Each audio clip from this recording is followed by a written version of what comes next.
مجھے بتائیے ہم کیوں نہ فخر کریں امام الانبیاء پہ، سید معظم بھائی، سید الانبیاء پہ، نبی الانبیاء پہ، خاتم الانبیاء پہ، تاجدار ختم نبوت پہ، کہ جس مصطفیٰ نے فرمایا کہ پسینہ سوکھنے سے پہلے مزدور کو اس کی اجرت دے دیا کرو۔ ابھی آج میں دن میں 1904 میں بیلجیم کے بروسلز کی ایک تصویر میں دیکھ رہا تھا محفوظ بھائی۔ بیلجیم یورپ کا ایک کنٹری ہے، وہاں کی راجدھانی بروسلز ہے۔ وہاں پہ کوئلہ کے مزدوروں کو جب کان میں اتارا جاتا تھا نا، تو جو پوزیشن تھی وہ ہم نے دھنباد میں نہیں دیکھا، ہم نے واسپور کے علاقے میں نہیں دیکھا، یا جھارکھنڈ کے مختلف اضلاع میں نہیں دیکھا، لیکن جو بیلجیم میں جو ظلم و ستم ہوتے تھے، دنیا کہتی ہے ہم نے مزدوروں کو حق دیا۔ ارے یاد رکھنا، صرف ایک مصطفیٰ جان عالم کی ایک بات پہ عمل ہو جائے نا، کوئی بھی مزدور ایجوکیشن نہیں کرے۔ اطہر بھائی ہمیں فخر ہے ان کی غلامی پہ، جنہوں نے فرمایا کہ پسینہ سوکھنے سے پہلے مزدور کو اس کی اجرت دے دیا کرو۔ اور مدینہ کے بازار میں بھرے مجمع میں حضور نے اس صحابی کا ہاتھ پکڑ کے اعلان کیا تھا، انا حبیب اللہ والکاسب حبیب اللہ، میں اللہ کا دوست ہوں اور ہاتھ سے محنت کرنے والا، ہاتھ سے مزدوری کرنے والا، حلال رزق حاصل کر کے اپنے بچوں کی تربیت کرنے والا، یہ بھی اللہ کا دوست ہے۔ اس وقت حضرت عبد الرحمن ابن عوف تھے، بڑے مرچنٹ صحابی، بڑے تاجر صحابی، بڑے امیر صحابی۔ حضرت عبد الرحمن ابن عوف کہتے ہیں کاش کہ آج میں غریب ہوتا، حضور کے ہاتھوں میں میرا ہاتھ ہوتا، اور حضور میرے ہاتھ اٹھا کے کہتے، میرا ہاتھ اٹھا کے کہنا حبیب اللہ والقاسم حبیب اللہ۔ ارے لوگوں مجھے بتاؤ تو صحیح، نعرہ لگانا بڑا آسان ہے کہ مزدوروں کو اس کا حق دو، لیکن ہم غلام محمد عربی کے ہیں کہ جنہوں نے مکہ کے مدینہ شریف کے اندر ایک مٹی ڈھونے والے ایک شخص ہیں، لیکن حضور پیچھے سے جا کے ان کی آنکھوں پہ اپنا ہاتھ رکھتے ہیں، دست مبارک، اور وہ اپنے جسم کو حضور کے جسم سے ملنے لگتے ہیں، اور وہ مٹی لگ رہی حضور کے جسم میں۔ جنہوں نے مزدوروں کو سینے سے لگایا، ہمیں ان پہ فخر ہے، ہمیں فخر ان کی غلامی پہ، جنہوں نے یتیموں کے سروں پہ شفقت کا ہاتھ رکھا، اور بن باپ والوں کو، یعنی جو یتیم بچے ہو جاتے تھے، تو اگر کوئی باپ ہے اس کا بیٹا ہے اور اپنے بیٹا کو بیٹا کہہ دے تو حضور فرماتے تھے کہ نہیں، ان یتیموں کے سامنے اپنے بیٹا کو بیٹا نہ کہو، کہیں یہ یتیم یہ سوچ لے کاش میرے ابو بھی ہوتے تو مجھے بیٹا کہتے تھے۔ اتنا خیال جس نبی نے جس لیے یتیموں کا کیا، ہمیں ان کی غلامی پہ فخر ہے۔ ہمیں کیوں نہ ہو ان کی غلامی پہ فخر کہ جنہوں نے راستہ چلنے کا طریقہ ہمیں بتایا۔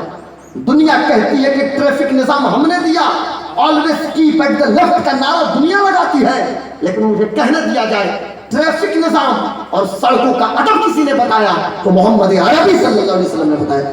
آئیے کھڑے ہو گئے، ہمارے حضرت صوفی انوار صاحب قبلہ اور حضرت علامہ ایک ایک فرد کھڑے ہو کر استقبال کر لے، نعرہ تکبیر، اور بلند آواز سے نعرے کا جواب دیں گے، نعرہ تکبیر، نعرہ رسالت، نعرہ رسالت، ان سے مقدس فیضان سرکار سلطانی، فیضان سرکار سلطانی، حضور پیر طریقت، حضور صوفی انوار صاحب قبلہ، حضور پیر طریقت، نعرہ تکبیر، نعرہ رسالت۔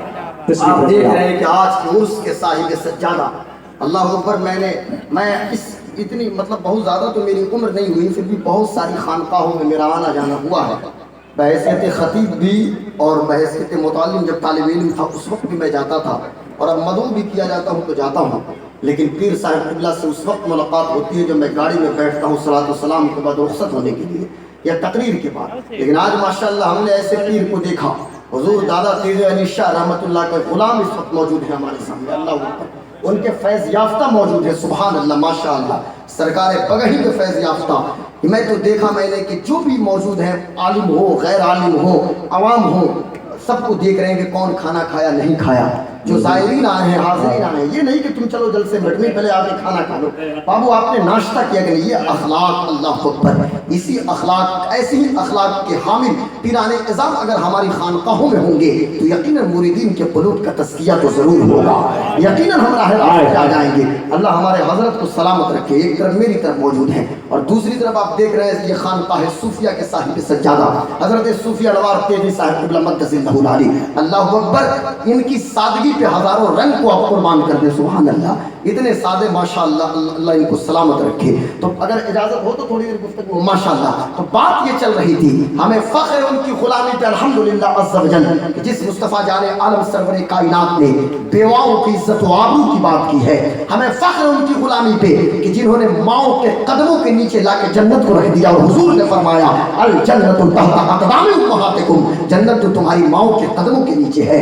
ہمیں فخر ہے ان کی غلامی پہ کہ جن کی زبان سے اللہ تعالیٰ نے شراب کی حرمت کا اعلان کرا رہا ہے. یہ شراب حرام ہے. ابھی ابھی بہار کے مکھ منتری رمضان میں بہت ساری افطار پارٹی اٹینڈ کیے، اور رمضان ہی میں بہت سارے معاملات بھی ہوئے نالندہ بہار شریف اور بہار کے مختلف اضلاع میں. لیکن چونکہ یہ ڈیمیج کنٹرول کے لیے عید کے موقع پہ بھی مختلف خانقاہوں میں لوگوں سے ملنے کے لیے جا رہے تھے، لیکن ہم نے دیکھا کہ جہاں پہنچے ہیں ہاتھ میں ایک پلے کارڈ ہے، شراب حرام ہے، شراب حرام ہے، اور نیچے لکھا ہے کہ حضرت محمد مصطفیٰ صلی اللہ علیہ وسلم کا قول ہے. میں کہتا ہوں کہ بھائی بہار کا مکھ منتری اعلان کرے شراب حرام ہے تب ہم شراب چھوڑیں. شراب کی حرمت کا اعلان جو لوگ کر رہے ہیں، شراب حرام ہے، شراب حرام ہے، شراب چھوڑ دیں. مسلمانوں کو سمجھانے کی کیا ضرورت ہے؟ مسلمانوں کے نبی نے حرام قرار دے دیا ہے، نبی کی زبان سے حرام کر دیا ہے. قرآن میں سسٹینیبل شراب کو حرام قرار دیا گیا. کہیں فرمایا گیا کہ شراب تو ایک بیماری ہے، پھر فرمایا گیا کہ شراب اگر تم نشے کی حالت میں ہو تو نماز کے قریب نہ جاؤ، اور پھر مطلق اعلان کر دیا گیا انما الخمر والمیسر والانصاب والازلام رجس من عمل الشیطان. یہ شراب، جوا، لاٹری، پاسا یہ شیطان کے عمل ہیں. مسلمان کو چاہیے کہ ان چیزوں سے بچے. شراب کی ڈیلیوری کرنا، شراب پینا، شراب بیچنا، شراب پلانا اور شراب کی لین دین، یہ تمام چیزیں، ان چیزوں کو مطلق حرام رکھا گیا ہے صاحب. اس لیے اب مسلمانوں کو سمجھانے کی کیا ضرورت ہے؟ لیکن افسوس کے ساتھ کہنا پڑتا ہے کہ آج بھی ہمارے کچھ بچے شراب کے عادی ہیں. خدا را شراب سے توبہ کیجئے. ام الخبائث ہے یہ شراب، یہ بیماریوں کی ماں ہے اور برائیوں کی بھی جڑ ہے. یعنی ام الامراض بھی ہے اور ام الخبائث بھی ہے. یہ سوشل ڈیزیز بھی ہے اور سوشل ایونٹس بھی ہے. یہ سماجی برائی بھی ہے اور سماجی بیماری بھی ہے. اس لیے شراب کا نشے جو ہوتا ہے وہ کسی کو پہچانتا تک بھی نہیں ہے. شراب کے نشے میں گھر آئے نہ تو بیوی کی تمیز ہے نہ بچی کی تمیز ہے، وہ بہن کو بھی گالی دے رہا ہے، وہ ماں کو بھی گالی دے رہا ہے. اس لیے خدا را شراب کو ہاتھ نہ لگاؤ. اور بہار میں شراب کیا لوگوں نے بند کیا، بلکہ جس اسٹیٹ میں شراب بند ہو جائے سمجھ جائیے کہ پولیس والے خود ہی شراب کو ہوم ڈیلیوری کرنا شروع کر دیتے ہیں. شراب بند کیا ہو جاتی ہے؟ شراب کو ہوم ڈیلیوری شروع ہو جاتی ہے. شراب بند کر لی فقط قانون نہیں بنانا پڑتا، بلکہ لوگوں کے دلوں میں انقلاب برپا کرنا پڑتا ہے. اور ہمیں فخر ان کی غلامی پہ کہ جس نبی انقلاب نے لوگوں کی پیشانی کو بعد میں اللہ کی بارگاہ میں جھکایا ہے، بل پہلے لوگوں کے دلوں کو اللہ کی بارگاہ میں جھکایا ہے، دلوں میں انقلاب برپا کیا ہے. زندہ باد. فخر ان کی غلامی